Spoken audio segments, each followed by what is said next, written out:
Hi, and welcome to Gender Nebulous, Series 3, Episode 2. Today I have a very special guest, my good friend Paul. We're not going to say his second name because we're going to keep it a little bit private. Paul and I, we know each other quite well. We've kind of known each other, I would say, for at least 3 or 4 years. So welcome, Paul. Thank you. Really great to have you on the podcast. No worries. Thank you. So we're gonna talk about a few things. I think we're going to start with, allyship to the LGBTQ plus community. What it means to us. Because you've always been a really great ally to me when I've needed a bit of support, in various situations. You've always helped me out. I must say, you've always been the person that I could always come and talk to. And I know I wouldn't get judged. I wouldn't get judged, and I wouldn't. There'd be nothing negative, and you'd help me. You'd support me, and I'd just like to thank you for that, because it's really. No, it's my pleasure. It's really something that it's something that's precious, and you don't get that a lot. Especially in our communities, it's difficult to find someone who is, like a true ally and doesn't really, do it for any personal gain. It's just like there to support someone. Yeah. Thank you for that. No worries. That's my pleasure. I think it's very important, but I think sort of through life lessons that I've had in the past as well, in terms of how I've been treated by certain individuals, and which has had a massive effect on my mental health and me as a person. I learned very quickly through that's those approaches are the wrong way to deal with people, and the best way is to help people. It doesn't cost you anything. And if you can share your experiences as well, that helps for sure. But I've had, as we'll probably go through, I've had really bad episodes with my mental health in terms of coming out as a gay man was just been very, very difficult over the years. I was in, I want to say abusive, because abusive and coercive relationship with my boy's mum, which didn't help. And that really sort of cemented in my mind that I would support anybody and help anybody and be pleasant to people, because I would hate to think I was treating people like she did. Yeah. And if somebody's struggling, then stop and help them up. Some would say that's a Christian thing to do. I'm not overly religious myself, and I'm sure people, some people who watch this probably aren't religious at all. But the whole meaning behind what it says is applicable whether you're religious or not. We're all on this planet. We're all here to support each other. And if we support each other, life's better. Exactly. If you can pick somebody up that's having a problem, or you can be a shoulder to cry on, or you can just be a pair of ears to listen to, then that's a good thing. Yeah, see, and that's a perfect definition of what allyship is to me. It's it totally ignores a lot of things that a lot of the time don't get ignored, if you know what I mean. It just goes straight to the heart of supporting somebody regardless of what's going on, without judgment, without any kind of, I don't know, blaming that person for what's going on. I've had an example of that today. So one of there's a young lass who she started with us quite recently, and we hit it off straight away, really, Mm. really well. And she lost her uncle just before I went away. So I've sort of kept in touch with her while I've been away on holiday this last week or so. Right. And then I spoke to her again today, and I think it's the funeral on Tuesday. And I said, "So how are you feeling?" And it hasn't really hit her yet. So, but in my experience, when my mother passed away, I did a lot. She's done a lot of the organising. I did a lot of the organising, did the eulogy and everything else. The minute I walked out the other end uh, of the church, out into open space, and it was all over, that's when it hit me. And I said to her, I'm not going to mention her name, obviously, but I said to her, look, it's going to hit you. Yeah. I'm here on the end of the phone. It doesn't matter what time, day or night. Ring me. You don't have to talk. Mm. If you want to just be quiet and cry down the phone, Yeah. I'll listen. Yeah.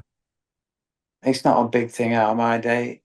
Whenever, if she did, but sometimes to know that you've got somebody like that just to go, it was horrible, or oh, it's all come, it's all hit me, Yeah. And I think that comes from a place of your personal experience too, Mm, doesn't it? absolutely. Because I know you had a difficult time when you were young because you wanted Mm, to go and do a certain career. mm. I know you wanted to be a hairdresser. I wanted to be a hairstylist. Oh, sorry, I hairstylist. wanted to be a hairstylist. That Yeah. was my dream, absolute dream job. Um, and from as long way back as I can remember, I used to do my mum's hair, even when I was at primary school. On a Sunday night, she'd sit on the floor, I'd sit on the couch, and I'd brush her hair and style it in different. Absolutely loved it. And it's something that I always wanted to do. Yeah. So, well, at the time, luckily, a friend of mine, his mum had a hairstylist, and I'd been round for tea or something like that, and we talked about, and I said, "Oh, I really want to be a hairstylist. It's my dream job. Really excited about it." And the following day, she offered me, she said, "I've got an apprenticeship. I'm going to give you an apprenticeship. You can come and work in my shop." Well, I was absolutely over the moon. I can imagine. Yeah. Yeah, so went home and I explained it all to my mum. My mum was like, "Oh yeah, if that's really what you want to do, she said you will get some people, who'll call you names and this and that." She said, "But if it's something you really want to do," I said, "I do. I don't care what people think. Oh, this is what I want to do." Anyway, father came home later on in the day. Now my dad was he started from nothing, ended up with car dealerships. He was a very, very successful businessman, but he was a man's man. I was upstairs and I could hear this conversation going on downstairs. And I came down and my dad said, "You're not going to be a hairstylist." And I said, "But I want to be." And he rang the woman up and basically said, "My son is not coming to do an apprenticeship with you. He never will. So don't get any ideas. He's not coming." And that's the end of it. And that was the end of my dream job. So for those few hours before my dad came home from work, I was absolutely ecstatic. And, I thought, this is it, finally. Yeah. I struggled at school. It wasn't super academic. Um, and we didn't know at the time, but because of my bipolar and everything else, so I was quite insular. And there'd be different sides of me. So I'd walk around the playground with my hood up and my head down, and I wouldn't communicate with people because I was scared of people. But then on the other side of the coin, sometimes in the classroom, I'd be uncontrollable, but not in a nasty, bad way. They struggled to get me to focus on things. So when I Yeah. was manic, I'd be off all over the place and couldn't concentrate for 5 minutes, and it was frustrating for the teachers and things like that. So I wasn't super academic, but I just felt I had an actual. I was a talker with people I trusted. I was a talker with ladies. Yeah. I'd go out with mum sometimes and we'd meet up with her friends in town and that for a coffee. And I'd be part of the conversation. I was happy in that environment. So I know I'd have been good at it. I think you were doing brilliant at it, actually. Yeah. So that was and then I ended up where I'm doing what in an engineering role. We're not going to the So you well ended up in project a very management. masculine-based engineering job, Yeah. You not know, really, not really doing what you wanted to do. well, no, because at first, so my dad said, right, well, you need to go in engineering. That's where the money is. I'd have made twice as much doing it, trust me. That's where the money is. So he sort of hawked me around the engineering firms around the area we lived. Mm. Me being a bit stubborn occasionally thought, well, I don't want to do this. So so he used to turn up and park, I'll wait for you in the car park and I'd go in to do the tests to get in these companies. Yeah, So I'd go in and I put my name on the top of the paper and then I'd sit back and do nothing for an hour and a half. And then I'd come out and then of course a few weeks later the letter would you come failed through the letterbox. Terribly sorry. Unfortunately, you've not been selected to progress. I'm like, well, no, I haven't answered any because I questions. didn't answer any questions. Yeah. Yeah. So that was my pushback against him, not allowing me to to follow my dream, Because I think we're a similar age, and Mm, back in school at that time, you know, boys were kind of channeled into one area, girls yes, were channeled into another, and you were kind of trying, you were breaking the mold, and yes. your dad really didn't like that Yeah, I know he didn't, and because he was probably thinking about how it would affect him. yeah, excuse me. No He problem. was an extreme. He still is. I haven't seen him for God, 17, 18 years, something like that now. But even back then, he was still extremely homophobic as Mm. well. And I knew from a young age who So I was. when this happened, were Mm, you already aware of your mm, sexuality? Yeah, very much so. yeah, I knew from a quite a young age. Well, I didn't. I knew something, but I didn't fully understand it. yeah. I knew that I didn't get on with lads very well. There was, one or two maybe. All my friends were female Mm. from primary school upwards. Some of Yeah. my close, I don't see them a lot, but some I would say my closest friends from school are all girls. I've got maybe two male friends from school that I still have any communication with. So I knew something was a bit different. And then when I got to high school, things changed a lot, and I started to have crushes, and I knew then. Yeah. Um, and then it all went a bit crazy. So, So, were you kind of made to conform in a way? oh yeah. This Mm. was still by your dad, I would assume, and Well, and by me brothers to and by and me to a yourself. Yeah. degree, Yeah. because there's one thing, and this leads back into like the allyship and things like that. There's Mm. one thing I have never ever in my life been able to cope with, and that's confrontation Right. or aggression. Yeah. I don't do it. I fall apart. Even now at 59, I fall apart. Can't cope with it. Mm. Uh, and that's been linked to my mental health, through all the episodes I've had and everything as well. Some of the triggers, in fact, the initial trigger was that.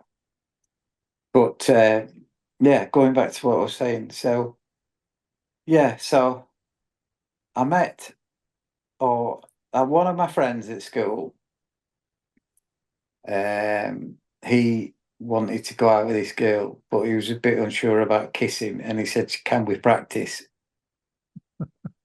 Well, I wasn't going to Mm. complain. No, obviously not. I was definitely not going to complain. So we did. And one thing led to another. But then so I had a really dark period when I was at school as well. And that absolutely just sort of threw my mental health completely, because we sort of fell into a secret relationship. And at the time, I was picked up and groomed by some old men as well. Oh God. So I knew so I had this conflict of this really bad thing is happening to me, and I can't do anything about it because I was told, if you say anything, we'll go to the police and we'll tell them that you've stolen from us, and we've got proof you've stolen. I was like, but I haven't stolen. No, but it will prove that you have. And your parents will know you've stolen, and the school, and so it was all that pressure, which terrified me. But then on the other side was this lad that, when I was with and we were close, it was the most magical feeling in the world. But I had those two conflicting things.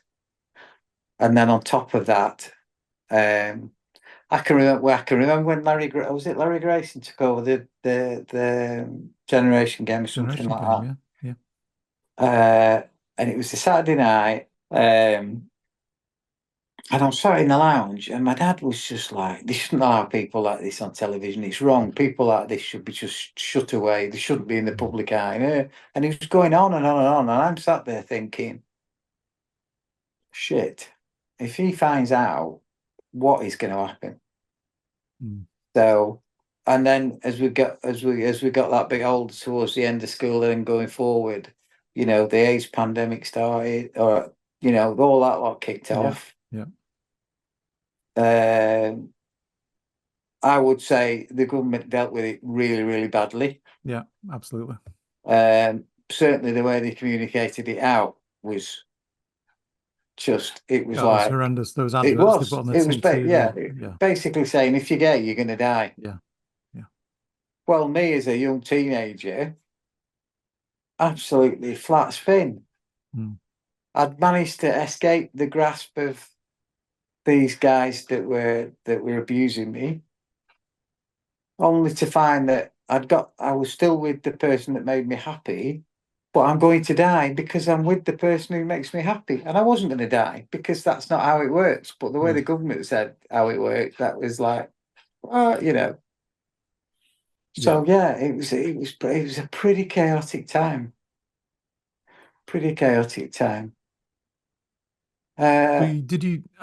that time, was there anybody you could really kind of open up to?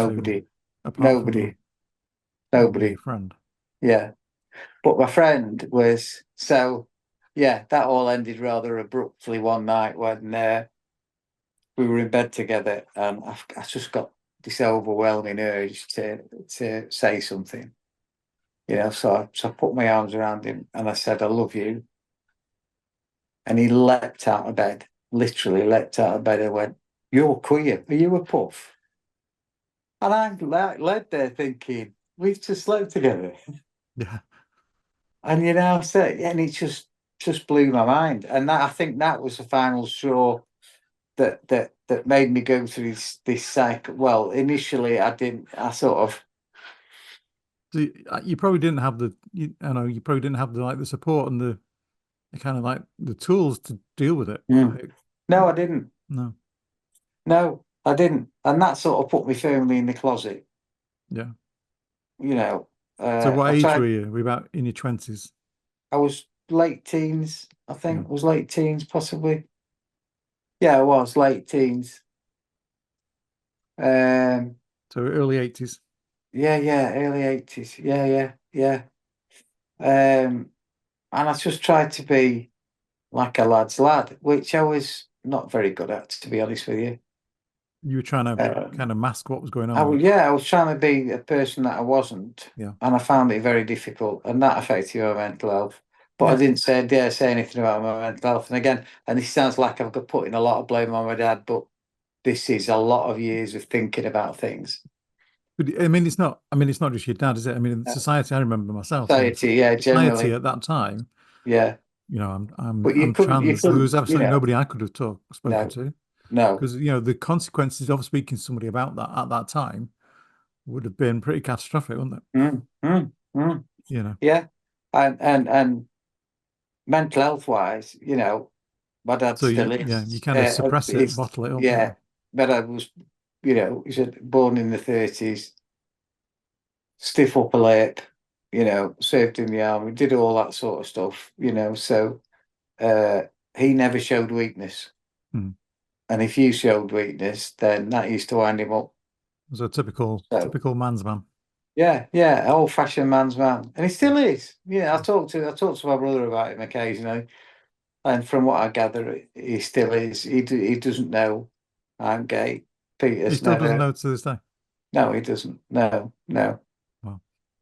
I've talked to it about with my brother because my brother sees him like once every year or a couple of years or something like that. And I said, look, if something like that, like, oh, Paul's in a relationship sort of thing, then just, say what it is, because I don't speak to him. Hmm. But his reaction will be just like off the scale. Yeah. So now I'm not bothered because, like I say, I don't communicate with him. I haven't communicated with him for a long time. Mainly because what happened between when him and my mum split up, that was horrific to watch her go through that. And my mum was, bless her, she's not with us anymore. Yeah. She's the person I miss most in the world. So I talk to her every day, and she's still my best friend. But she was my best friend. And to see your mum and your best friend slamming her head against the kitchen cupboards, screaming and crying, I can never forgive him for that. Yeah. Never forgive him for that. And I am a forgiving person, but I just can't. I just can't, you know. Yeah, so that was that. Did the whole let's get married and with the boy's mum. Sometimes even now I look back and I think to myself, God, if I'd have been brave and come out, how life would have been different. When I see sort of middle-aged, I call myself middle-aged, I'm probably leaning to the other side now, but a middle-aged gay couple together and they're married and this and that, and I think there's a little twinge of sadness in my heart that I didn't do. What could have been had What you could have been? gone? However, Yeah. I've got two of them. I've got two of the most incredible boys in this world. I've got an amazing grandson, who melts my heart every time I see him. Yeah. So that was a positive that came out of it. But yeah, there was a lot of, I don't know, coercion and control in that relationship, which I struggled with, which I think initially was a trigger for my bipolar to start. Now, they say you're born with it, and I'm pretty sure I was when I was doing all those crazy things at primary school. And Mum and I only found out this, years and years after. They'd sent somebody in to assess me. Right. At school. At school. And the outcome of the report was, he's like this because he's adopted. Oh, God. Yeah, yeah. He's like this because he's adopted. So, but yeah, it was there from day one, the bipolar. But when it kicked off in a massive way. I've been sectioned. I've been on wards 7 times or 8 times. I've been sectioned. No, I think it's 8 and sectioned 7 times. I've been on pretty much. Was this later in life or Yeah, throughout your life? So I went through toddling through everything okay. Yeah. Well, no, everything wasn't okay. I used to have blips and things like that. But again, the boy's mum was. I think it's strange, and I think you might be able to relate to this a little bit as well. Sometimes you're attracted to people who are like people that made your life difficult. Yeah, I understand that. Yeah. Yeah. Yeah. And it's a bit like, to say a comfort blanket is absolutely the wrong description, but it's what you know. It's what you're probably comfortable with to a certain Yeah, extent. yeah, So yeah. You, yeah, you can you know what you're understand dealing it. with. Yeah. Yeah, you can understand it. So the boy's mum was very, very much like that. So, and she was like my dad, oh, you don't show weakness. To this day, she's exactly the same. She's never changed. So even when I was unwell, when I was with her, and we had the boys and everything, I couldn't say anything. I remember once going to the doctors and he said, I think you're a bit depressed. He said, I'm going to give you a mild tablet, take these. And I went back and I said, he's giving me these. He says, I'm a bit depressed. And she got hold of them, threw them down the toilet and flushed the toilet. She says, you don't need them. Oh, God. So I don't remember how I got to be where I was the first time I was sectioned, but I was in hospital, sat on this hospital bed, and my mum and her best friend were stood there. And I couldn't understand what was going on. And then this old lady turned up, and she's talking to me, and I'm thinking, what's she on about? And then she said, look, you've been going through a bit of trauma recently, haven't you? I said, well, maybe you could do with just a rest, just 3 or 4 days in hospital, relax and not worry about this and that and that. And the way she sold it was like going on an all-inclusive holiday. And I've sat on this bed thinking, well, I don't really want to go, but actually it sounds all right, this. We'll have a bit of this. Right, I'll go. And you could see the relief on my mum's face. About an hour later, these 2 guys turned up. They were enormous security type guards. And I thought, this is a bit odd, but went with it. And they said, right, come with me, come with us. So I went walking through the corridors of the hospital. And then we got to these doors and they rang this doorbell and it opened. And they said, this is Paul. He's been admitted to the ward. And I walked through the doors. And as I walked through them, I heard the magnetic lock go behind me. God. And I then realised what was happening. So I went and sat in this side room. I wouldn't go to bed. I wouldn't do anything like that. I just wanted to get out. And they said, we can't do anything till the morning. So I sat there. I didn't sleep. I just sat there for like 7, 8 hours. And I said, right, I've done my bit. I'm going home now. Just got up to go to the door. No. We can't let you go till we've spoken to you. I said, he took me in this side room and there was a psychiatrist, a psychologist, and a mental health nurse lined up. And I said, I want to go home. He said, you can't go home. I said, this is not a prison. If I want to go home, I can go home. And they just turned this piece of paper and said, this is a section 4. Section 4. This piece of paper says we can hold you up to 6 months. I just couldn't believe it. And I said, well, who's done this? And they said, well, your mum's had to sign it. Which just still upsets me now sometimes. Not because of what happened to me, because my mum had been put in the unfortunate position that I was so unwell, she had to sign that piece of paper to protect me. So had there been some kind of event that I had a few actually. I had a few, but I think it comes so. Yeah, I was just doing totally random things, and even friends were, and I wasn't, but even friends were saying, "Look, Paul, what are you doing? Something not right." Yeah, something wasn't right. So I'd not long split up from the boys' mum. Probably about 6 or 8 months. That was very, very bitter. I lost everything, literally everything. And she's very money orientated, very money driven as well. So I was paying out. I remember, I got a flat, and at the end of the first month, I'm working my money out, and I realised I could afford a takeaway curry. And I literally sat in the lounge crying. I was so happy that I had that £7 or £8 or whatever it was then left at the end of the month, and that's all I had left. I had to cancel suspend my pension. I gave her the house, everything in it, everything, and I was just fleeced for years after that. And I did go through a phase before I went into hospital where I was drinking a bit as well. So were you working at this Yeah. time? Oh yeah, yeah, So what yeah. what Well, happened with no, your I work? went. So I was working, and then when it all started to go a bit right, I was signed off Yeah, for about, I think I was off a few months anyway.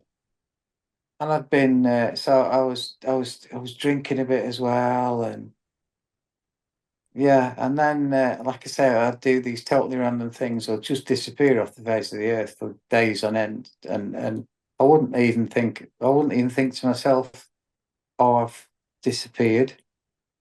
mm, It'd be perfectly normal for me, but yeah, friends and relatives were all running around because I'd gone missing.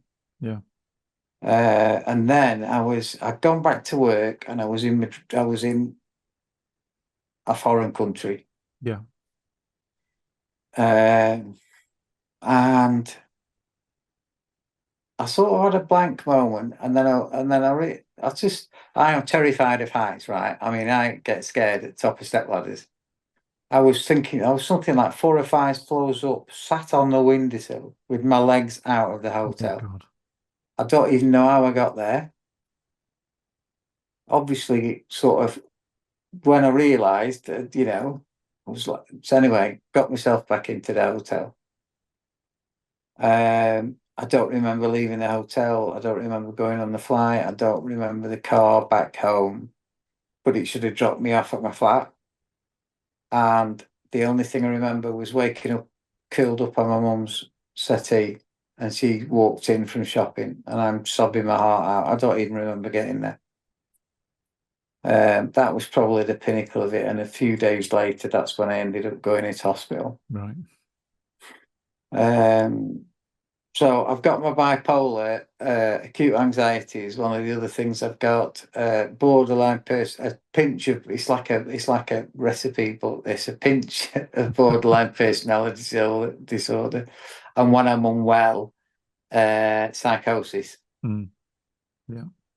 which I think I've talked to you about it as well You in the did. past. I've Yeah. done some Yeah. absolutely crazy stuff. Mm, Absolutely scared. Yeah, I mean, the window example was absolutely perfect. I was convinced I could walk through glass. So I'd go quite a pace because I yeah. wanted to go outside for a cigarette, and it was like a square Mm, with proper prison walls all the way yeah. around. With the curved top and everything. It was Yeah. really oppressive, but there was glass windows to go out.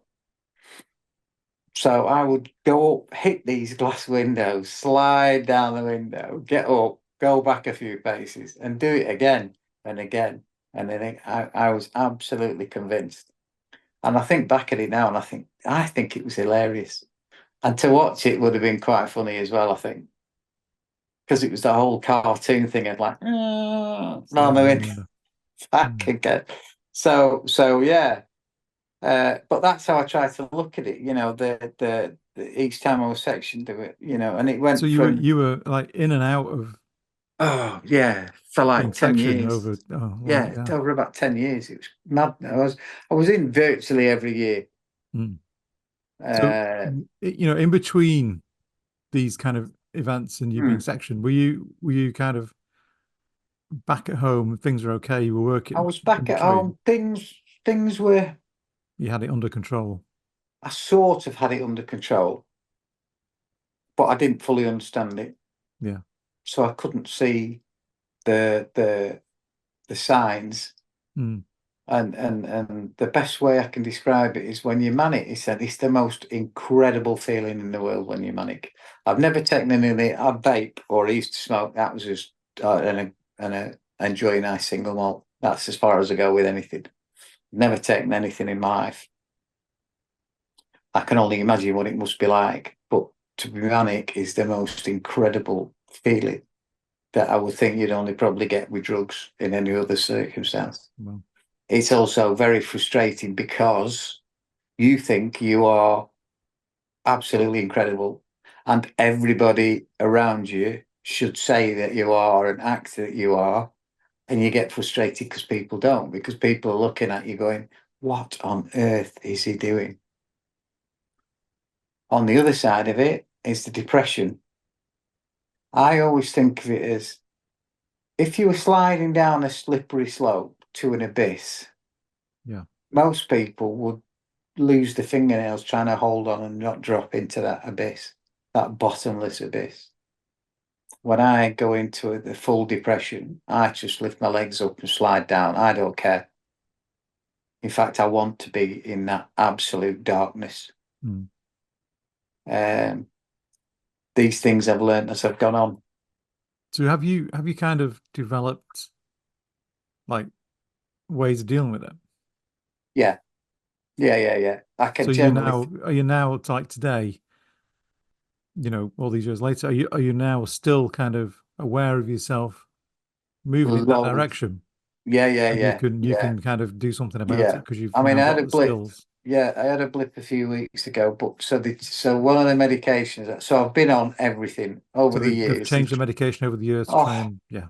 every time you get admitted to a ward, they take all your meds away, So you're back to start square you with one. your meds, detox you, and then start you on something new. Oh God. And there's some really, really horrible drugs that Yeah. have incredible effects on you. Now, and I've been on this I quite a suppose the lot of drugs years. today are a lot better than what they used to be, I would think. Well, yeah, I but don't it's know the way really. they sort of mix it as well. But the dosage and that I'm on now, and the type of medication I'm now works very well. So that I mean it works for you. Yeah, Yeah. yeah. So, but um, I think they made somewhere outside in Europe or somewhere like. I knew it was difficult to get them a few months ago. So they put me on the same medication, but a slow release and a different Mm. type. And I had a blip, and I ended up having to be off work for a few weeks as well.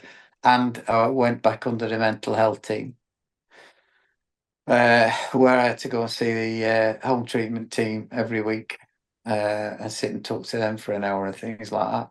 But I can spot that, and I can understand now, where I'm going. Because when you go a bit So you're manic, not I guess you're not getting into a situation where you're getting sectioned yeah, anymore yeah, because you've got things under yeah, control yeah, and you've got things in place to kind of help you yeah. It's understand what's like going on. taking my meds. Taking my meds is a perfect example. So in the past, when I've been manic, I stopped taking my meds because Yeah. my brain's saying to me, "You don't need meds. You're Yeah, you don't need amazing. them. You're You know, okay you now. can Yeah. fly. Yeah. You can. Yeah. Do you know Yeah. what I mean?" So it's yeah. So you stop taking your meds. That compounds it by 150%, and you end up 9 times out of 10 being sectioned. Right. And I've been through the whole gambit of straightforward sections. I ended up on a PICU, which is a psychiatric intensive care unit, which was something you were literally locked up like you were in a cell. And at 7 o'clock at night, you had a cup of hot chocolate or a cup of tea. You were put in your room and the door was locked till 7 in the morning. Oh, God, sounds horrendous. Yeah, it was. It was. You weren't allowed to go anywhere unless you were accompanied by two members of staff, even out for a cigarette. And they would not, because I used to get really, and I'm not by nature, I'm not an angry, aggressive person, No, but not at all. Not at I all. used to get really angry because they had to stand a maximum of 1.5 feet away from you. So you've got these two people either side of you. Wherever you turn, wherever you take a step forward, they take a step forward. Oh, Whenever God. you stop, they stop. Horrible. It's horrible. I wouldn't wish it on my worst enemy. And that used to get me quite frustrated. I can imagine. But yeah, so I got through a lot of that. And all the way through, so I'd come out and I'd go back in the closet again. I'd come out and go back in the closet again because I'd come out and I'd be really happy and really excited. And then something would trigger my mental health and I'd become really scared. Mm. And at one point it was like my brain was saying, stop coming out because when you come out, you're ill. There must be a reason. Yeah. So that went on for quite a while. But then like I said, when I really sort of came out, I remember talking to my mum about it, and I said, finally, and I went through a big long conversation and everything else. And she went, thank God for that. I've known since you were about 6. Bless her. Finally, you told me. Bless her. Yeah. And I tell you what, she'd have been a brilliant ally. I swear. She was telling me this tale. She was in the paper shop in the local village where we were brought up, waiting to pay her papers. And there was a chap in front of her who, there must have been an LGBT story on the front page of the newspapers. And he kicked off this guy to this woman behind the counter. Look at this. And my mum, who was like 5'2", very glamorous, but 5'2", taps him on the shoulder. This guy's like 6'3", and he turned around in the shadow, and she just said, I just looked up and said, would you mind not saying that? My son's gay. She would have stood your corner, trust me. She was amazing. Yeah. See, I think that's where you get it from, Paul. Yeah, she was the most incredible human being in the world. And like I said, there's not a day goes by I don't miss her. I sometimes even pick my phone up to ring her, Oh, well. But it's all happy memories. Yeah. It's all happy memories. We were inseparable. So, I kind of, your story, when I heard it previously, when we were doing an event together, it's really kind of, it was a really powerful thing to listen to because of the struggles you've been through and the way you dealt with it and how you came out the other end. Yeah. You've still got a job, you got a good job. Yeah. You're back in a relationship with somebody. Yeah. And your kind of life's back on track. But you've still got this issue of having mental health problems, but you know how to deal with it now. You've got things in place and to deal with it. Yeah. And I thought that was a really strong message, to, I don't know, LGBTQ, society, community. Yeah. Because we do suffer from a lot of mental health issues. We do. And I personally thought it's an important thing for other people to hear. That even though you go through all that, there is a way out. Yeah. Oh, there is. And I'm when I was in and out of hospital and everything else, I did become very insular but as I've got better, and I'll never be cured, I'll never be right because this is something that lives with me. But I'm in a totally different place now. Yeah. I'm out to the whole world. Yeah. And you're fabulous. You don't give a shit, basically. Yeah, absolutely. Yeah. I don't care. I'm out and I'm proud, and live with it, get on with it. Yeah. I mean, there was one thing I wanted to mention, which was quite a fun. We did an event in Blackpool, didn't we? Winter Pride. Yes. That you organised. The famous gingerbread escapade. And you showed up with, I think it was, what was it, 500 gingerbread men? Yeah. No, they were non-binary gingerbread people. Sorry, yeah. And the idea was to give these away to to everybody who came to our little store. And and after many hours of giving away non-binary gingerbread people, like forcing them on people as they walked past, we did manage to get rid of the whole 500. We did. Well, you did, to be fair. Well, yeah, I was kind of saw these like you showed up with maybe, I think it was like 10 bread baskets full of those big plastic things full of bread, full of gingerbread people. Yeah. And it was like mission on. We have to get rid of it all. Yeah. I mean, we had a really fun day doing that. Oh, we did. It was a fantastic day. It was. I mean, it was an LGBT event, Winter Pride. Yeah. And it was really good. But I mean, prior to that, I'd been kind of suffering with a few issues, and you'd really helped me to kind of focus on things and get through it. Yeah. So I think some people will say, and I'm very open about my mental health and everything, really. And some people will say, you're not ashamed about things like that. And no, I'm not ashamed. No, there's no shame in it. But I feel I think our generation has that problem. Yeah. But I feel now I want to share it with people. Yeah. That's why we decided to do this, wasn't it? This podcast, because I want to share it with people. Share it. The talk I did, on through work and everything. Yeah. There's 2 people I'm talking to now, and as an outcome of that. Yeah, if you remember, so at the end of it, I said yeah. At the end of it, I said, if anybody wants to contact me and talk about what they're going through, Yeah. And one of those people has bipolar, but we're struggling to understand it. So Yeah. we've had a couple of chats. But I mean, the Pride event, for example. So there were a couple of people that come from the other side of the country, if you remember. Mm. One of them, he's become a really good friend, and him and his partner came because they wanted to go to Funny Girls, and they came and had the weekend here at mine.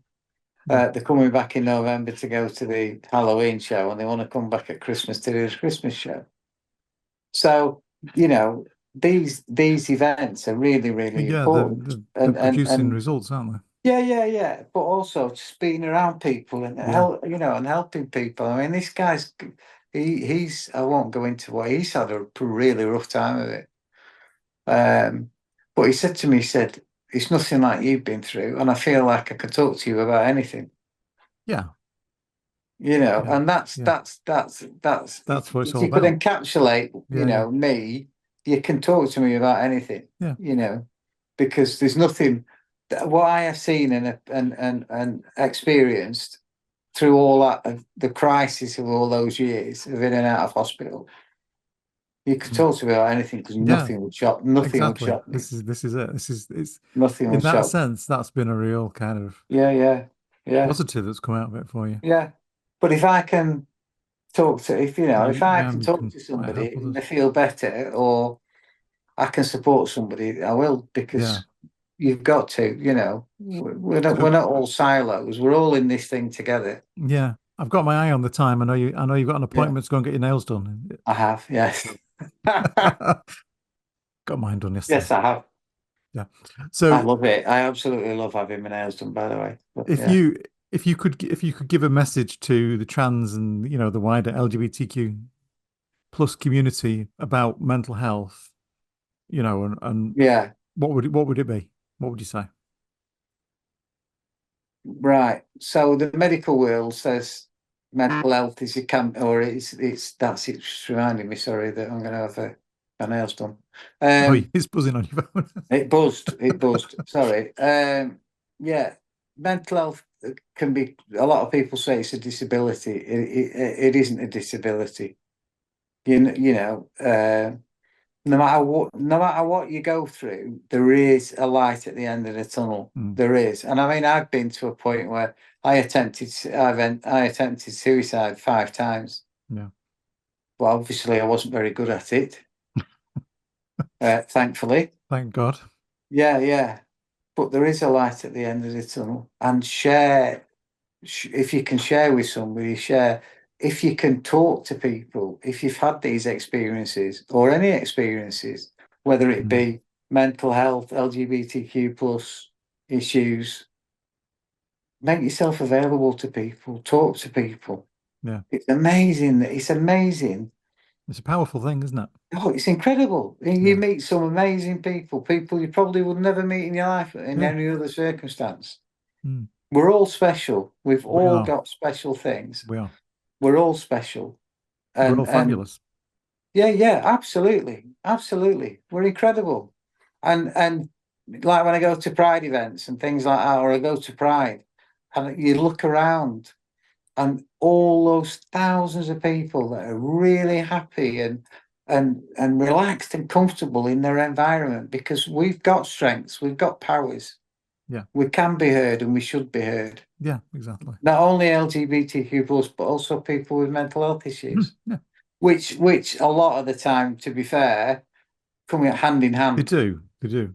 They do. because of the way you were treated as a Because of child, the way or society treats us, or you. society treats you, or Yeah. whichever way. But if society and want to treat it that way, then push back, but push back with support. And there are people around everybody. There may not be somebody you would think you get support off, but you do find you do get support off. But So just be there for everybody. Be kind, the power of listen. talking and the power of listening and the power of, Yes. just reaching out and helping Yeah. people in that way. Yeah, yeah, yeah, Yeah. yeah. And just reach out, just say if you want to talk to that. You might say to somebody, you know what, if you want to talk, I'm here. Yeah. And they may not talk for a month, 2 months, 3 months, No, but it's but they there. know in their mind That that message is in you're the mind. And they absolutely, might remember it. absolutely, Yeah. absolutely. And just that be moment kind. of darkness, they might think, yeah, Paul said Yeah. ring him, so I'm going to, Yeah. And just be kind. That's the one thing my mum taught me from a very early age. Be kind to people. Yeah. And I have been throughout my life. And And you I've continue unfortunately to I've do come so. across some very unkind people in my Haven't we all? life. Haven't we all? But you learn from it, don't you? You do. You do. You move on. You learn. Yeah. Yes. Yeah. Well, thank you, Paul. It's been lovely to talk to you and Thank you for listen to what you listening. have to say about these, what can be really difficult topics for people. Yeah. Yeah. Yeah, I think it's really, it's really useful to do. Well, So thank you for thank having you me and very much. listening. Yeah, it was really good. And for Okay. anybody who's watching and listening, you know, if you want to get in touch with me or Paul, let me know and Yeah. we can arrange that. Yeah, definitely. And there'll be another episode along soon. I'm not doing as many as I used to. I just do them now when I find really nice, interesting people to talk to, like Paul. Nice, interesting. That's the first. Oh, dear. So with that, I shall sign us off. And again, Paul, thanks a lot for doing this. And Okay, no worries. My pleasure. catch up soon. Yeah, take Okay. care. Yeah. Bye for now. Okay, bye.